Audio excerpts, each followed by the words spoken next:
Search for the missing plane. They are now calling this the most credible lead yet this morning, some 48 hours after the Malaysian Prime Minister declared all 239 souls on board that flight lost.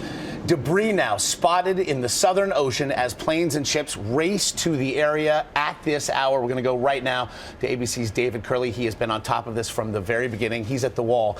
David, good morning to you. Good morning, Josh. Could this be the big break that searchers have been looking for? As you mentioned, the Malaysians say this is the most credible lead so far. The fourth satellite image, but this one shows 122 items, some about 3 feet long, some as big as 75 feet long.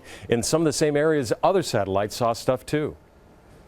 The latest pictures of possible debris in the rough waters of the Indian Ocean. A French satellite snapped these 3 days ago. It now seems to corroborate some form of objects and debris.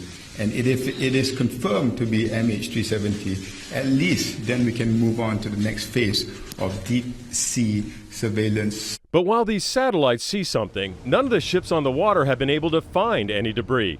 On one of those search flights today, ABC's Clayton Sandell. We're now being sent to a new search area, and this happens to be the region where satellites have spotted those large chunks of floating debris, but none of that has ever been found. Searchers are racing against the clock. The pingers on those black boxes, if they are working, have another 11 days of battery life, and then the ticking sound will fade.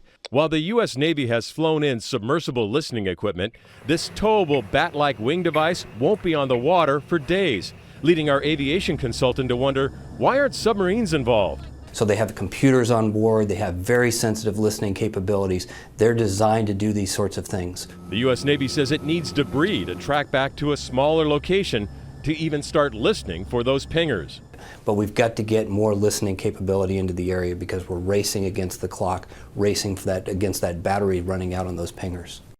But it sounds like we're getting closer and closer to this debris area, which is west of where we think the path was of this aircraft. But even once we find the debris, the real hard part comes below this flight path. That's where the aircraft probably is, and that's where we have to search underwater. Way tougher than looking for debris on the surface.